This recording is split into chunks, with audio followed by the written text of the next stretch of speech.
The Crusades, military campaigns, the Inquisition, ecumenical councils, and the Great Schism. The Crusades were military campaigns of Catholic Christianity with the aim of occupying territories in Palestine, with biblical places of worship, territories that never belonged to any European country in the past. The following factors also contributed to the start of the Crusades. The penetration of the Seljuk Turks in 1071 in Asia Minor, who made the free pilgrimage of Christian believers in Palestine difficult. The appeal of the Orthodox Byzantine Emperor Alexios Komnenos, who felt acutely threatened by the Turks. Confessional zeal and the warlike spirit of the era. The idea of holy war put into circulation by the papacy, coupled with false promises of forgiveness of sins in case of death during the indulgent Crusades. The desire for easy and quick enrichment of European adventurers. Commercial interests in the eastern area of the Mediterranean basin. The Crusades constituted, along with the forced conversions of the first centuries after the Edict of Milan from 313, the Iberian Reconquista from the 14th to 15th centuries, the Spanish conquest of Latin America from the 15th to 16th centuries, the wars and persecutions of the Catholic Counter-Reformation from the 16th century, the medieval witch hunts and the Inquisition, the biggest crimes committed by the Church against humanity. Historians estimate that in total, around 10 million innocent people were killed by the Church in 1,500 years between the 4th and 19th centuries, while several million other innocent people were persecuted, tortured, mutilated, exiled, mentally destroyed. During the 7 Crusades, the bands of Catholic Christian adventurers ravaged everywhere they passed. Europe and Asia, killed tens of thousands of Orthodox Christians, revenge for the Great Schism of 1054. And tens of thousands of non-Christian civilian inhabitants of Asian regions. Crusade 1, 1096 to 1099 led to the conquest of Jerusalem in 1099 and the foundation of the Kingdom of Jerusalem, with the vassal cities Aachen, Antioch, Edessa, Tripolis, Beirut, Sidon, Tyros. On the occasion of the occupation of Jerusalem, the Crusaders slaughtered over 20,000 inhabitants, including children, old people, women. Crusade 2, 1147 to 1149. The occupation of Edessa by the Seljuk Turks caused the Second Crusade. The crusade, led by the troops of the Emperors Conrad III, Germany, and Louis VII, France, ended in total failure. Crusade 3, 1189 to 1192. He proposed the reconquest of Jerusalem. In 1187 it came under Muslim rule. The crusade was not the expected success, ending only with the recapture of Aachen and a truce, through which the Muslims allowed the unarmed and peaceful pilgrims access to Jerusalem. Crusade 4, 1201 to 1204. Initiated by Pope Innocent III against Egypt, the master of Jerusalem quickly abandoned its primary goal, degenerating into a fratricidal war directed against Orthodox Constantinople, where the Western Catholic adventurers temporarily established in 1204 an unviable pro-Catholic kingdom, as well as numerous small Catholic principalities on the territory of Orthodox Greece, equally unviable principalities. Everywhere they committed crimes on a large scale. The Fifth Crusade, 1228 to 1229, led by the German Emperor Friedrich II, reconquers Jerusalem for the last time, the city that will be lost to the Crusaders definitively in 1244. The Sixth Crusade, 1248 to 1254, reached a stalemate in 1250 by taking as prisoner the French King Louis IX, the leader of the Catholic armies, ransomed with large sums of money. The crusade succeeds only in maintaining some isolated possessions outside of Jerusalem. The Seventh Crusade, 1270, led by the French King Louis IX, quickly fails. In 1291, the last bastions of the Catholic Christians fell into the hands of the Muslims, Aachen, Sidon, Tyros, Beirut. The Inquisition was a court instituted by the Catholic Church, by decree of Pope Gregor IX in 1231, with the aim of detecting and bloody repressing the so-called heretics. The task of interrogations, persecutions, torture, and burning at the stake was taken over by the Franciscan and Dominican monastic orders. At the head of the Inquisition stood a Grand Inquisitor. The Inquisition was one of the most serious errors committed by the Roman Catholic Church, which led to mass crimes against humanity.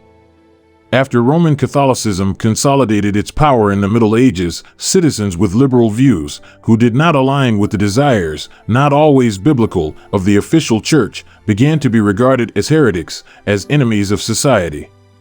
2 years after the massacre of the Albigensian heretics, Pope Gregory IX published the apostolic document Excommunicamus, April 20, 1231, announcing the establishment of a supranational tribunal to judge cases of heresy. The intention of Pope Gregory IX established as mandatory the conduct of an investigation to confirm or deny the validity of the accusation of heresy. The tribunal received the name of the Inquisition, Lat. Inquisitio equals research, investigation. The Inquisition worked more in the countries of Southern and Western Europe, especially in Spain, and began to judge all those who tried to spread so-called false religious teachings among the faithful to the detriment of the faith. The Church considered it natural to have a forum that would call to account those who meddled in religious issues without being, in her opinion, competent. This was the Inquisition. She played a big role, especially in the history of the Middle Ages. The convictions that were made are due to the principles considered optimal to defend the public order damaged by the so-called heretical teachings. When the presence of heresy was reported in a region, an investigation was announced. Either the tribunal moved to the spot, or the suspects were summoned, en corpore, to the center. When it came to particular cases, the person in question was sent a summons through the territorial parish. Failure to appear at the appointed place within 30 days entailed excommunication, which reduced the chances of the trial. Brought before the court, the suspect was made to swear that he would tell the truth, after which he was interrogated and a notary recorded the questions and answers. Harsh means of physical coercion were used in case the interrogated refused to answer the questions. The so-called heretic who retracted his errors received an excruciating sanction, according to the arbitrarily determined severity.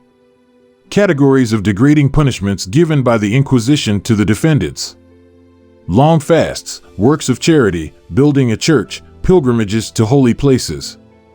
Participation in community liturgical celebrations, sitting in a corner of the church, barefoot and with a lighted candle in hand. Wearing a distinctive sign, sewn on clothes, or wearing clothes of a special color. Fines, confiscation of assets, ban on the performance of certain public functions. Imprisonment for a fixed period of time or for life. The death sentence. Those who had connections with different sects or heretics were excommunicated. When a heretic refuses to retract or when he relapses, the inquisitorial court entrusts him to the civil judge, who, as a rule, prepares his plea. Most of the inquisitors gave the Inquisition a monstrous face: Thomas de Torquemada, Conrad de Marburg, Robert the Little, Pierre Cauchon, Jean Lemaitre, Bernard Gouet, etc., massively compromising the church. There were somewhat more correct inquisitors, some of whom were later declared saints by the church: St. Peter of Verona, St. Fidelis of Sigmaringen, St. John Capistran. The church also declared saints and martyrs some of those whom the Inquisition tortured, sentenced to hard years in prison or burned at the stake: Teresa of Avila, Joan of Arc, Archbishop of Toledo, etc. Strange as it may seem, the Roman Catholic Church did not formally renounce the Inquisition until 1908, through the ecclesiastical reorganization produced under Pope Pius X. But even today, the Roman Catholic Church has not condemned the Inquisition as a criminal institution. The bishops of Rome, Calixtus, 217 to 222 AD, and Stephanus, 254 to 257 AD, were the first representatives of the clerical authorities who claimed the primacy of the bishops of Rome compared to the rest of the Christian churches in the world. In their opinion, the bishops of Rome should be recognized by the entire Christian world as de jure successors of the Apostle Peter, who died in Rome. The claim is based on an ambiguous text from the Gospel of Matthew 16:18, namely on the discussion of Jesus with the Apostle Peter in the locality of Caesarea Philippi in the north of Palestine, today, Banjas, Israel, with the entrustment of the symbolic succession key: "And I give you, I say, you are Peter," play on words, Kephas Petrus equals rockstone, "and on this rock I will build my ecclesia." Ecclesia equals assembly, not the church in the later interpreted sense. The word church comes from the Latin word basilica equals temple, place of worship for the Romans. The ambiguity of the text was one of the reasons why the Orthodox and Reformed churches never recognized the primacy of the Pope in Rome. The great theologians of the 2nd and 3rd centuries AD. They accepted, of course, the special role of the Apostle Peter in Rome, but they also pleaded for the idea of equal rights for all the bishops in the West and the patriarchs in the East. At the Ecumenical Council of Nicaea, from 325 AD, the equality of the 4 episcopates and patriarchates in the Christian world was recognized: Rome, Italy, Alexandria, Egypt, Jerusalem, Palestine, and Antioch, Turkey. In the year 375 AD, the Bishop of Rome Damasus I, 366 to 384 AD, spoke again for the primacy of the Bishop of Rome, based on the same ambiguous argument from the Gospel of Matthew 16:18, raising, of his own power, the episcopate of Rome to the rank of see apostolic. In the year 383 AD, the dismemberment of the Roman Empire into 2 parts occurred: the western part, with the capital in Rome, and the eastern part, with the capital in Constantinople. The title of Apostolic See for the Bishop of Rome was immediately recognized by the emperor of the western part of the empire, Theodosius, 383 to 395. The Bishop of Rome, Siricius, 384 to 399, consequently issued the Decretalia Constituta, through which he substantiated the primacy of the bishops of Rome. Bishop Leo I, 440 to 461, was the first pope. The emperor of the western part of the empire, Valentinians III, 425 to 455, officially confirmed through an edict from 445 the so-called primacy of the bishops of Rome, but only for the western countries: Italy, Spain, southern France, northern Africa. In 451, Pope Leo I protested against the decision of the Ecumenical Council of Chalcedon, at which the bishops of Rome and Constantinople were equally directed in religious matters. After this date, the struggle for power and for the division of the spheres of influence and primacy in the Christian world between the 2 heads of the Western, Rome, and Eastern, Constantinople, churches began. The struggle continued until today.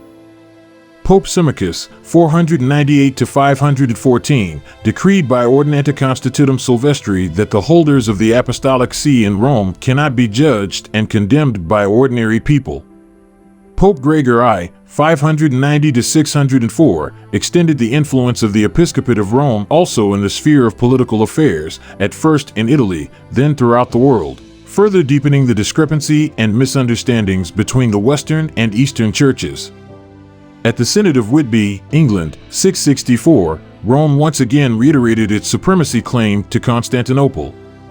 At the Ecumenical Council of Constantinople in 680, the claim of papal primacy was fought, a large part of the participants declaring for the equality of all bishops and patriarchs. Pope Stephen II, 752 to 757, founded the first religious state in the world, Patrimonium Petri, with headquarters in Rome, distancing himself even more from the Eastern churches. A serious disagreement between the 2 competing churches, West and East, occurred in 863, during the trial filed by the Western Catholic Church against the Eastern Orthodox Patriarch Photius. In the 10 to 11 centuries, the Christianization of the majority of the Russian population took place. The Russian Church immediately subordinated itself to the Orthodox Patriarchate of Constantinople. Pope Leo IX, 1049 to 1054, and the Patriarch of Constantinople Michael Cerularius, 1004 to 1058, completed the definitive break between the 2 churches in 1054. Following irreconcilable disagreements, struggle for supremacy in the Christian world, theological differences, etc. This rift remained known in history as the Great Schism. The Eastern Orthodox churches declared themselves autocephalous after the Great Schism, the Patriarch of Constantinople being considered by the Eastern churches as the head of the Orthodox Church. In 1589, however, the Patriarch of the Russian Orthodox Church in Moscow claimed, in turn, to take over the leading role of the Orthodox churches throughout the world, which produced new complications. The Orthodox Church recognizes only the first 7 Christian ecumenical councils, rejects papal primacy and institution, has its own liturgy and icon worship. This church claims that it is the only one that would have kept the dogmas, tradition, worship, and organization of the Christian church unchanged over the centuries, as they were in the first 8 centuries after Jesus. The name Orthodoxy was definitively imposed after the Great Schism of 1054. Orthodox churches are governed according to the synodal hierarchical principle, forming regional, autocephalous, and autonomous churches. The Romanian Orthodox Church declared itself autocephalous in 1864. In 1925 it became a patriarchate. At the first 5 ecumenical councils of the Christian Church, the benchmarks of theoretical dogmas were established, valid until today. Councils were held in Nicaea, 325, Constantinople, 381, Ephesus, 431, Chalcedon, 451, and again in Constantinople, 553. All these 4 localities are found in Turkey, Nicaea and Chalcedon not far from Istanbul, former Constantinople, Ephesus in the western part of Anatolia. The First Council of Nicaea, year 325. Summoned by the Roman Emperor Constantine the Great, 306 to 337, in order to consolidate the Roman Empire with the help of the new Christian religion on the way to successful expansion in Europe, North Africa, and Asia Minor. Behind the convocation of the 318 bishops was the power struggle between Constantine the Great, self-proclaimed Pontifex Maximus, universal bishop, and the bishops. The opinions of Emperor Constantine the Great had to be accepted without opposition by all the bishops. Until that date, the thesis generally accepted by the Church was that God and Jesus are not identical beings, but only similar. Constantine the Great forced the members of the council to accept the thesis of the indissoluble unity between Jesus and God. The Second Council of Constantinople, year 381. Summoned by the Emperor Theodosius I, 347 to 395, in the year 381. Theodosius I declared Christianity as the official state religion, ordering the destruction of all old pagan worship sites. At this council, Theodosius I had a hard word to say. The bishops present had to accept the introduction of the notion of Trinity, Holy Trinity, the identity of being between God, Jesus, and the Holy Spirit. The Third Council of Ephesus, year 431. Convened at the request of the Roman co-emperors Valentianus III, 425 to 455, emperor of the western part of the empire, based in Rome, and Theodosius II, 408 to 450, emperor of the eastern part, based in Constantinople. At the Third Council, held under the patronage of these 2 emperors, the question arose in which capacity Mary should be regarded, as Christotokos, mother of the worldly Christ, or Theotokos, mother of God, mother of the Son of God. The council decided to recognize Mary as Theotokos, freeing her from all earthly sin. Pulcheria, the elder sister of Emperor Theodosius II, was behind the decision, not the clerical representatives, the Pope or the bishops. The Fourth Council of Chalcedon, year 451. Formally, the Fourth Council was convened by the Byzantine Emperor Marcianus, 396 to 457, in reality by the same Pulcheria, who, after the death of Theodosius II, 450, married the Emperor Marcianus. Pulcheria also set the tone at the Fourth Council, despite the fierce opposition of many bishops. The council proclaimed, under the pressure of Pulcheria, the dual natures divine and humans of Jesus, as well as the primacy of the Pope from Rome, empowered with the sole management of world clerical affairs. The Fifth Council of Constantinople, year 553. Convoked by the Byzantine Emperor Justinian I, 483 to 565, actually by his wife Theodora, 497 to 548, co-regent of the Eastern Roman Empire, together with Justinian I. One of their goals, pursued with intransigence, was the eradication of paganism by any means and the forced Christianization of the masses. The Fifth Council remained in history as the council of acclaim and ovation for the imperial couple Justinian I and Theodora.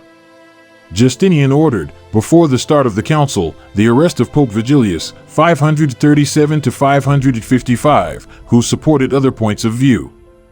At the council, he forced the bishops to approve, under unanimous acclamation at the command, all the religious theses proposed by the imperial couple, declaring the inauthenticity of many of the theses initially accepted by the Church, especially those of Origen, 185 to 254, the reincarnation thesis, etc. And a total of 15 anathemas were pronounced.